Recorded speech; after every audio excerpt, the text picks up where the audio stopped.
Ranger Mia Jensen prided herself on her composure.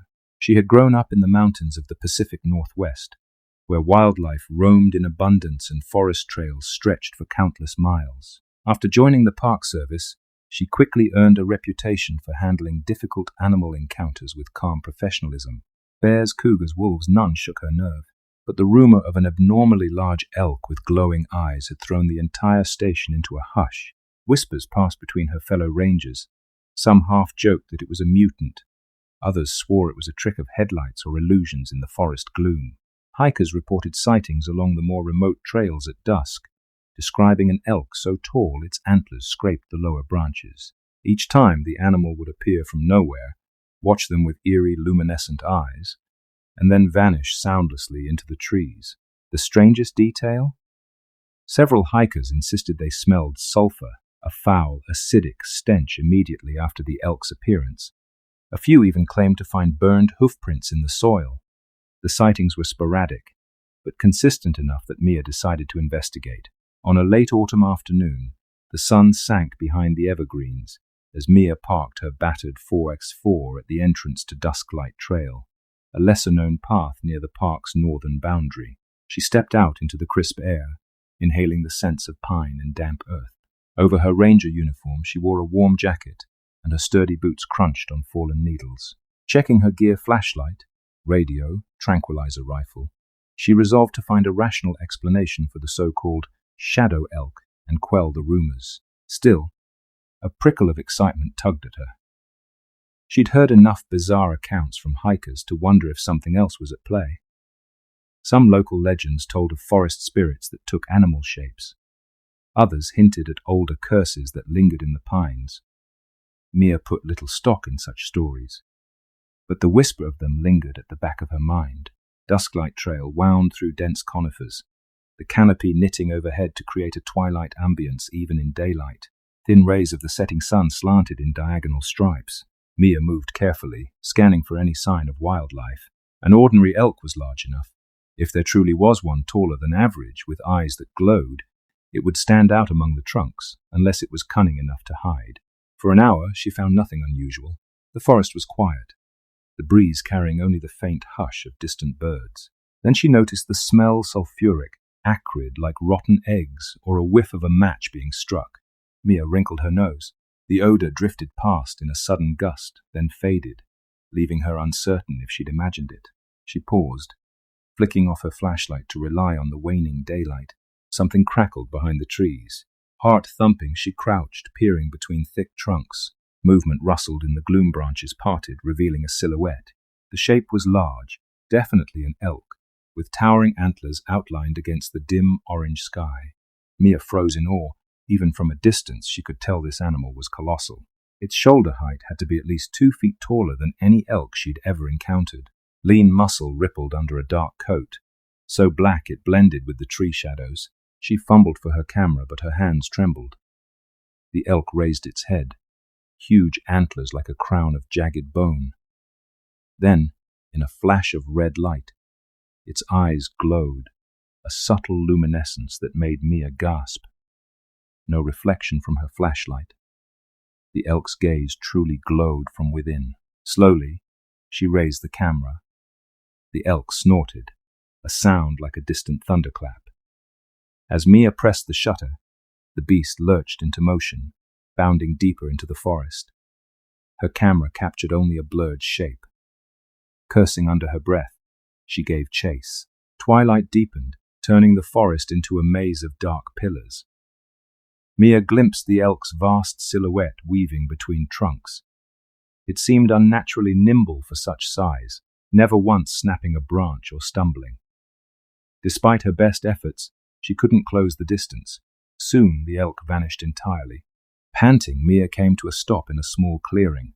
The final rays of sun barely lit the treetops. She flicked on her flashlight, shining it across the ground. Her breath caught. Deep hoofprints dotted the soil. Each was enormous, easily twice the size of a normal elk track, and around the edges the earth looked scorched, as though burned by intense heat. She crouched, prodding the blackened rim with a gloved finger. It flaked away, leaving behind a faint sulfur smell. A chill rippled through her. This wasn't normal. Holding her flashlight steady, she stepped from one burned track to the next, following their direction. They led to the clearing's opposite side, then stopped abruptly. There was no sign the elk had turned or jumped. It was as though it had simply vanished. Realizing darkness had fully settled, Mia glanced at her watch. She decided to return to her truck. She wasn't about to wander blindly after an unknown creature, especially one that apparently left burned footprints. She radioed the station, reporting the sighting. "Ranger Mia here. Found large elk tracks on dusklight trail burned edges. Possible sulfur smell. Lost visual near the clearing. Heading back now. Over." Static greeted her, followed by a faint reply from Ranger Thompson at headquarters. "Copy that, Mia. Strange. We'll send a wildlife specialist out tomorrow." Over. With that assurance, she trekked carefully back to the trailhead. The forest's hush felt oppressive. Each step seemed echoed by her own heartbeat. She tried to remain logical. Perhaps the elk had some rare condition causing sulfur-laden sweat or excretions, or maybe a chemical deposit in the soil created illusions of scorching. But nothing quite fit. Eventually, she reached her truck. Relief washed over her as she drove to the ranger station. That night, however, her sleep was restless. Dreams of giant antlers and glowing red eyes shadowed her mind. Over the next week, the station received more reports. Hikers complained of seeing a shadowy elk near dusk that disappeared the moment they tried to follow. One family swore the beast had circled their campsite at night, leaving behind a ring of burned hoofprints. Others described hearing strange, hollow bellows echoing through the pines, like wood snapping under pressure. Ranger Thompson dismissed some accounts as pranks or misidentifications, but Mia's own observations gave her pause. She took statements from the frightened hikers, noting how many smelled sulfur or found scorched footprints. Each instance occurred around the same time late evening, just before full dark. One afternoon, an older local named Marion arrived at the station with wide eyes. "Saw it near the old logging road. Largest elk I ever saw," she muttered, voice trembling. "But it weren't natural, I tell you. The eyes glowed like coals. When I tried to get close, it let out a hiss. Not a normal sound at all, more like steam escaping a pipe. Then it vanished." She paused, wringing her hands. Left behind this stench like brimstone. Brimstone. Sulfur. Mia's stomach knotted. She gently guided Marion to fill out a formal report, then offered a cup of tea. The old woman refused, leaving in a hurry, as though fearful of staying too long. Mia watched her go, unsettled by the growing frequency of these sightings. She spent her evenings patrolling the dusklight area, hoping to catch another glimpse, but found nothing. The forest seemed hushed, waiting. Each night she returned to the station with no progress, and a nagging sense that something bigger was at play. The break came on a chilly Friday evening, when Mia decided to stake out an overlook near the ridgeline above Dusklight Trail. The vantage point offered a broad view of the forest below. Armed with binoculars and her tranq rifle, she settled behind some boulders just before sunset. The sky flared orange and purple as the sun dipped. Night stirred among the pines, shadows lengthening. Mia scanned the treetops, seeing nothing but the swaying silhouettes of branches. The hush deepened, broken only by the occasional sigh of wind. Just as the last thread of daylight faded, she spotted movement across the ridgeline. The shape of an elk stepping out from behind a cluster of firs. Through her binoculars, she recognized the impossibly tall shoulders, the wide rack of antlers. Its fur looked darker than midnight, absorbing the faint starlight. And the eyes. A dim red glow pulsed there, like embers fanned by a breeze. Her heart pounded. Slowly, she lifted her rifle, adjusting the scope. Her plan was to fire a tranquilizer round. Maybe they could examine the creature and figure out what was going on. But the instant she steadied her aim, the elk turned its head. She froze, meeting its gaze through the scope. A wave of dizziness hit her. For a heartbeat, it felt as if the elk was staring directly into her mind, probing her with that fiery glow. She lost her breath. Then it broke eye contact and darted behind the trees. Mia fired on instinct, but her shot whizzed harmlessly past. By the time she scrambled around the boulders to see, the elk was gone. Cursing, she rushed to the spot. Although the forest was dim, she spotted fresh hoofprints. The ground sizzled faintly, scorched black. A pungent sulfur smell wafted up. Mia coughed, covering her mouth with her sleeve. She heard a distant rustling and followed, heart hammering. The elk's shape emerged briefly between the trunks. She aimed her flashlight, but it flickered, as if the battery shorted out.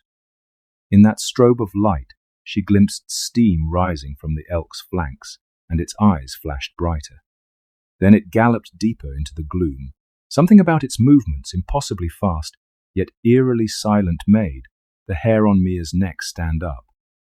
No living elk moved like that. She tried to chase, but soon lost track. The stench of sulfur lingered, making her stomach churn. In frustration and growing fear, she retreated. Clouds covered the moon, and the forest darkened to ink. She drove back to the station in silence, mind whirling. That night she found no rest, haunted by fleeting images of glowing eyes. In the small hours, Mia dreamed she was lying in her bunk, half awake. The room was dim. Something loomed at the foot of her bed, a monstrous elk shape towering so tall its antlers scraped the ceiling. She tried to scream, but no sound came. The elk's eyes shone like dying coals, throwing flickers of red across the walls. Then it spoke, though not in a human voice. The sound was like the splintering of wood under pressure, a deep crackle forming words she couldn't fully comprehend. She caught fragments, threats, demands.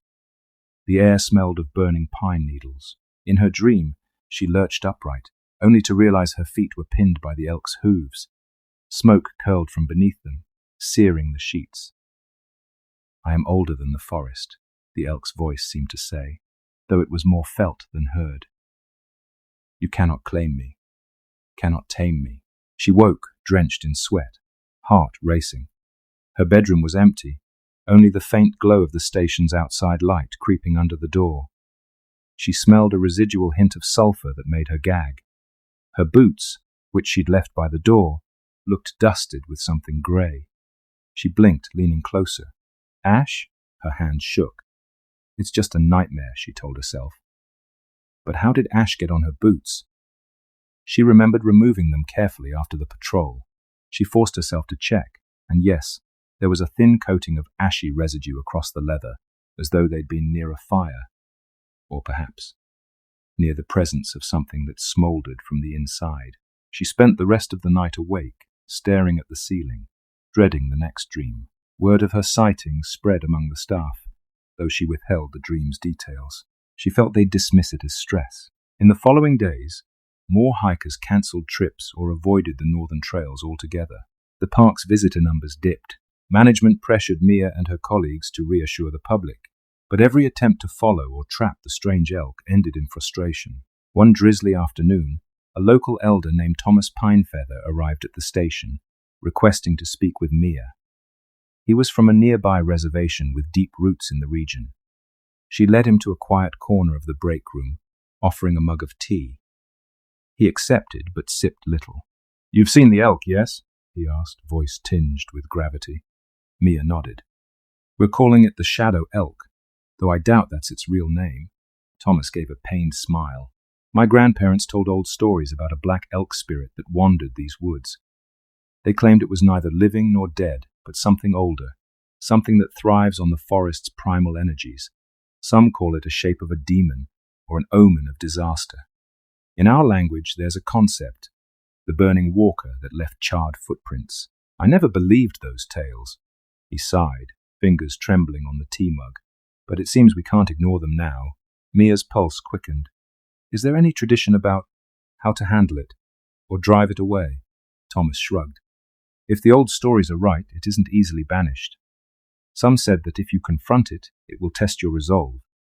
If you show fear, it grows stronger. Others said it only appears when the land is threatened, but it can turn malevolent if approached without respect." He closed his eyes. "I came to warn you, do not provoke it. People who tried to kill it in the old stories never returned, or if they did, they were changed." Her stomach twisted. She recalled how, in her dream, the elk seemed to claim dominion over everything. She thanked Thomas, who departed quietly. His words left her uneasy. She was a ranger. Her job was to protect visitors and manage wildlife. She had no protocol for dealing with an entity that might be some form of ancient spirit. The situation worsened that evening when a pair of campers stumbled into the station at dusk, pale and shaking. They claimed the giant elk had loomed outside their tent for hours, scraping the ground with its hooves, leaving scorch marks. One man showed burned welts on his arms, claiming to have brushed against the elk's flank while fleeing. The welts smelled faintly of sulfur. A paramedic gave him burn ointment, baffled by the odd chemical scald. Mia felt her tension spike. She alerted the higher-ups, who debated closing the entire northern section of the park until they could confirm safety. Meanwhile, Mia insisted on leading a final attempt to locate the elk's lair. She reasoned that an animal, no matter how strange, must have a territory or hidden hollow. As darkness fell, she and Ranger Thompson drove into the restricted zone with a small team, armed with tranquilizer guns and full protective gear. The plan was methodical. Sweep known game trails, set up motion sensor cameras, and close in on any sign of the elk. But the forest had other plans. They found scattered scorch hoofprints leading in multiple directions, as if the elk were toying with them. The stench of sulfur came in waves, disorienting the group. Strange echoes like snapping branches or distant cackles floated among the pines. Thompson grew pale, muttering it was like the forest was laughing at them. They pressed on, refusing to retreat empty-handed. Then they spotted him, a massive shape standing on a rocky outcrop under the moonlight. The elk's antlers seemed to cradle the moon itself, and its eyes glowed with intense red, as though lit from within by some infernal fire. Mia raised her tranquilizer gun, trembling. She heard Thomas's warning about provoking the creature. But what else could she do? Before she could shoot, the elk bellowed a sound that hammered her eardrums. The ground trembled. Sparks danced around its hooves. Thompson yelled, telling everyone to back away. The elk reared, front hooves slicing the air. Mia fired, but the dart soared wide as the elk vanished in a swirl of black mist that coalesced from nowhere. The team was left in stunned silence, the reek of sulfur thick around them. Mia's eyes burned from it. She coughed, doubling over. By the time they recovered, the elk was gone. They found no footprints leading away, just a circle of burned earth. Ranger Thompson stared, face ashen, then turned to Mia. What was that? She had no answer, only dread. That night, Mia slumped in her bunk, physically and emotionally drained. Despite exhaustion, sleep eluded her until the early hours. When she finally drifted off, the dream returned, harsher this time. She was pinned under massive hooves that pressed her shoulders into the ground. Smoke curled around the elk's muzzle. The creature's antlers seemed to pierce the ceiling, reaching into endless darkness. Its eyes glowed with cruelty. "You cannot harm me," it hissed in that voice of cracking wood. "This land is mine." She squirmed, but couldn't break free. The elk lowered its muzzle to her face, sulfuric breath scorching her nostrils. "You intrude on the old ways," it snarled. "Go, or be consumed." She woke with a scream, drenched in cold sweat. The overhead light flickered. Her bunk smelled faintly of burnt pine. She lifted the sheets to find small blackened hoofprints on the blanket, as if the elk had truly stood there. This was no ordinary nightmare. Shaken to her core, Mia took the blanket with the scorched hoofprints to Ranger Thompson and the station's chief. She explained the dreams, the manifestations. They listened with disbelief, but the evidence on the blanket was undeniable. Even if they suspected a hoax, Mia's sincerity and the recent wave of bizarre incidents made them consider the possibility of something supernatural. They decided to close the northern region entirely. Signs were posted, gates locked. Media inquiries trickled in, rumors swirling about a demon elk. Some dismissed it as a marketing ploy, others as mass hysteria. But Mia and the staff took the threat seriously. Days passed with no further direct sightings. The nightmares eased slightly, though Mia still felt unsettled. She wondered if the closure had removed the elk's impetus to appear. She found fleeting relief. Perhaps it had returned to whatever hidden realm it came from. But a letter arrived at the station from a local historian, explaining that in the 1800s, Loggers in the region told of a monstrous elk that defended certain groves from being cut. Those who tried to fell the ancient trees found their equipment burned in the night. Some men vanished, leaving only scorched footprints. The loggers eventually abandoned the area, citing malevolent spirits. The historian's letter ended with, "The elk is rumored to appear whenever its domain is threatened. Perhaps the new tourism expansions have stirred it again." Mia realized the park had begun major expansions to the northern trails, planning to develop new campsites. Could that be the inciting event? She felt a chill.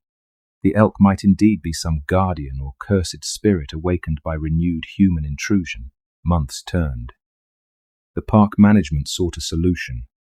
Some demanded lethal force. Others wanted to leave it be. Mia opposed lethal force, recalling the warnings that such attempts had historically ended in tragedy. Yet leaving it be meant indefinite closure of a vast portion of the park. Tensions rose. Mia offered a compromise. She would attempt a final approach alone, unarmed, to see if the elk could be appeased or reasoned with. It sounded ridiculous, negotiating with an animal or a spirit wearing an animal's shape. But no better plan emerged.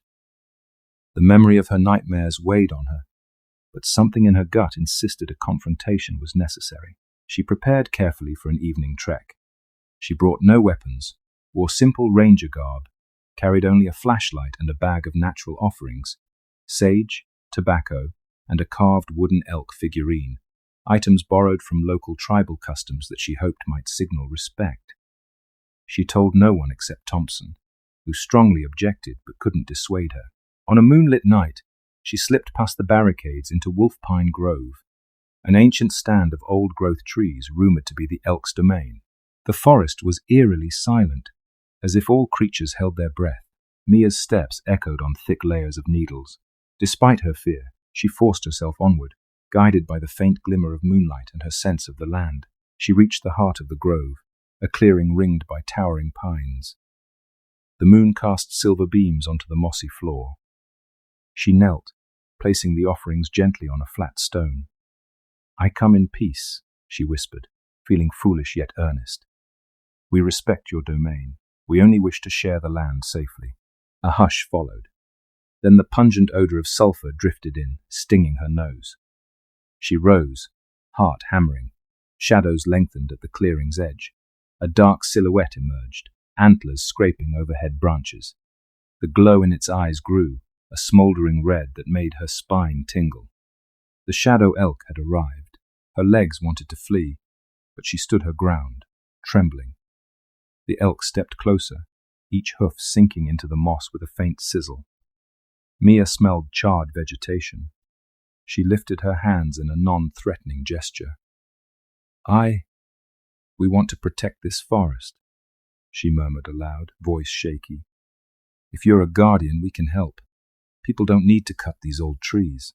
The elk regarded her silently, steam rising from its nostrils. Its eyes seemed to bore into her soul. She recalled the dream, the sensation of being pinned. But instead of stamping its hooves, the creature lowered its head, sniffing at the stone with her offerings. For a moment, Mia dared hope this bizarre ritual might work, but then the elk's eyes flared bright, a deep hiss-like wood splitting in a fire reverberated from its chest. Mia stumbled back as flames danced around its forelegs, scorching the moss. A wave of heat buffeted her. She realized in horror that her attempt might have offended it, or perhaps the expansions had gone too far to reverse. Her arms instinctively covered her face. The elk reared, letting out a roar that shook the clearing. Sparks rained from its antlers. The ground beneath Mia's feet smoked. She cried out, certain she was about to be burned alive. Time slowed as the elk towered above her, a living conflagration in the shape of a beast. Mia's mind raced. She couldn't outrun it. She had no weapon. Should she beg? Scream? The elk's hot breath seared her jacket, while the stench of sulfur filled her lungs. In desperation, she remembered Thomas Pinefeather's words about fear empowering the creature, about confronting it with unwavering resolve. She forced her trembling body to stand tall. Meeting its gaze, she said, voice cracking, "I am not your enemy, but I won't let you terrorize or harm innocent people. This forest is for all living things." A tense eternity passed. At last, the flames around the elk's legs subsided, leaving the ground smoking. The creature inhaled, then exhaled a gust of sulfur-laden breath that nearly overwhelmed her. "Then guard it well," the cracking voice echoed in her mind, or maybe in the clearing's silence. "Do not break the ancient pacts. Keep them away from my domain." Mia gasped, bracing herself against the stone. The elk slowly lowered its massive head, as though in acknowledgement. Then, with a final thunderous snort, it turned and bounded into the trees, dissolving into black mist as it moved. The clearing fell silent, save for Mia's ragged breathing. She stumbled out of Wolf Pine Grove near dawn, dazed and exhausted. Burns marked her jacket where sparks had landed, and her hair smelled of smoke. But she was alive. More importantly, it seemed the elk had spared her. She realized in a surge of relief that the expansions in the northern forest must be halted. This being, whatever it was, demanded protection of its territory. Collapsing in front of the barricade, she radioed the station. Ranger Thompson arrived with a medic team who treated her minor burns and shock. She told them in partial detail that she'd confronted the elk, negotiated a truce. The higher-ups balked at what sounded like mysticism. But the evidence of her scorched jacket, the persistent sulfur reek, and her unwavering conviction gave them pause. Over the following weeks, pressure from local communities and environmental groups led to the cancellation of the planned expansions in Wolf Pine Grove. The park's board cited ecological concerns, though rumors circulated that something more supernatural drove the decision. Mia participated in establishing new wildlife protections for the old-growth stands, limiting human activity in that zone. Reports of the shadow elk dropped dramatically. A few hikers glimpsed it at a distance, always at dusk, rarely up close. None reported hostility or burned footprints near the main trails. As the park settled into a new balance, Mia felt an odd sense of peace. The nightmares ceased. Late one autumn day, as leaves turned gold and red, Mia walked alone through the northern forest, performing routine checks of the signage. The sky was clear, the air crisp. She felt the hush of the pines as a companion, not a threat. Pausing by a ridge, she gazed over the rolling expanse of evergreens. A gentle breeze carried a faint sulfuric scent, just the slightest trace. Her heart quickened. Turning, she spotted a distant silhouette among the trees. An elk's shape, tall and proud, antlers branching like ancient oak limbs. Its eyes glowed faintly in the slanting sunlight, but no fear swelled in her chest. They regarded each other across the distance. Mia raised a hand, a silent greeting or acknowledgement. The elk dipped its head once, then turned, disappearing into deeper shadows. No scorch marks marred the earth this time. No stench lingered behind. She stood for a long moment, letting the forest's quiet envelop her. The uneasy alliance was holding for now. She would do her part to protect the grove, and in turn, the shadow elk seemed to allow humans a cautious coexistence. Perhaps the old spirit had found a warden in her, someone who understood that not every wilderness force should be conquered. Some must be respected and allowed their domain. Mia exhaled, a faint smile on her lips, and headed back to the station as dusk fell. The forest rustled gently, as though in approval, each step carrying her away from the realm of the shadowy guardian, and yet forever bound to it. Still, now and then, late at night, Mia would wake and think she caught the faint tang of sulfur in the air, or find a light dusting of ash on her windowsill. The echoes of that dream-voice wood, cracking under cosmic weight, would replay in her mind, whispering warnings. The forest endures, it reminded her. Tread lightly on sacred ground, or face the ancient hooves and the fire within. And in those moments, she would grip the edge of her blanket, heart pounding, yet strangely comforted by the knowledge that the shadow elk was out there, beyond the trails, watching over the old growth and the secrets of the land. A reminder that some corners of nature remain untamed, beyond even the park ranger's domain, shadowed by horn and ember.